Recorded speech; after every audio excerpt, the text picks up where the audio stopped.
எனது அன்பான காலை வணக்கம். புன்னமை கிராமம் உங்களுக்கு எல்லாருக்குமே தெரியும். பக்கத்திலே புன்னமை கிராமத்தில் கல்வி அறக்கட்டளை ஒன்று நடத்தி வருகிறேன். அதன் மூலமாக மாணவர்களுக்கு எந்த வகையில் உதவி செய்யலாம் என்று சிந்தித்து அதன்படி செயல்பட்டு வருகிறோம். அதோடு தமிழ் மொழி வளர்ச்சிக்காக தமிழ் அன்னை புலன குழு என்ற குழுவை கடந்த 5 வருடங்களுக்கும் மேலாக நடத்தி வருகிறோம்.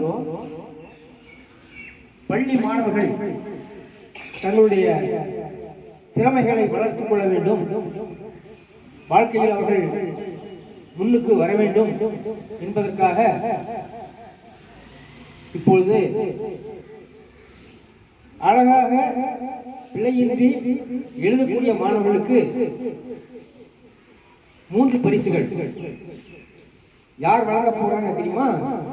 இந்த ஊராட்சி மன்றத்தினுடைய தலைவர், அன்பு நண்பர் டாக்டர் அரங்கநாதன் அவர்கள் இந்த நிகழ்ச்சியை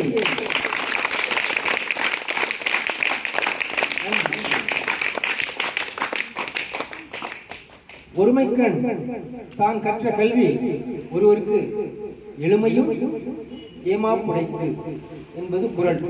எல்லாருக்கும் தெரியும். அதனுடைய பொருள் என்ன? நம்ம படிக்கிற படிப்பு நமது 7 பிறப்புகளுக்கும் துணையாக இருந்து உதவி செய்யும் என்பது. எனவே இந்த கல்வியை இப்பொழுது நீங்கள் படிக்கின்ற குழந்தைகள் கவனமாக அருமையாக படிக்க வேண்டும். அப்படி என்றால்தான் இப்போது நம்ம முன்னாடி இருக்கின்ற தலைமை ஆசிரியர் ஐயா அவர்கள், மற்ற ஆசிரியர் பெருமக்கள், ஊராட்சி மன்ற தலைவர், மாவட்ட ஆட்சித்தலைவர், இது போன்ற பெரிய பெரிய பதவிகளுக்கு நீங்கள் வர வேண்டும், வர முடியும். நீங்க நினைக்கணும், வீட்டில் 1000 சிரமங்கள் இருந்தாலும் படிப்பில் அதிகமான அக்கறையை கொண்டு தினமும் தவறாமல் படித்து வந்தால் நிச்சயமாக பெரிய வகுப்பு போகும்போது தேர்வுகளில் அதிகமான மதிப்பெண்கள் பெற்று உங்களுக்கும் உங்கள் குடும்பத்துக்கும் நமது சமுதாயத்துக்கும் மிகவும் பயனுள்ளதாக இந்த வாய்ப்பை நீ நல்லபடியாக பயன்படுத்திக் கொள்ள வேண்டும். பொம்மலாட்டம் நடைபெறும். அதில் உங்களுக்கு சில கருத்துக்களை சொல்லுவோம். அதன் பிறகு போட்டி நடைபெறும். கையெழுத்து பிள்ளையின்றி எழுத வேண்டும். நம்ம சொல்லுவோம், நீங்க செய்யணும். பிள்ளையின்றி கொஞ்சம் தான், ஒரு 1/2 பக்கம் எழுதிட்டீங்கன்னா அதுல நாங்கள் தேர்வு செய்து எழுதிடுவோம். உங்களுக்கு ஆசிரியர் பெருமக்கள் தேர்வு செய்வாங்க. சரியா? உடனே பரிசு பெற்றுவாங்க. சரியா?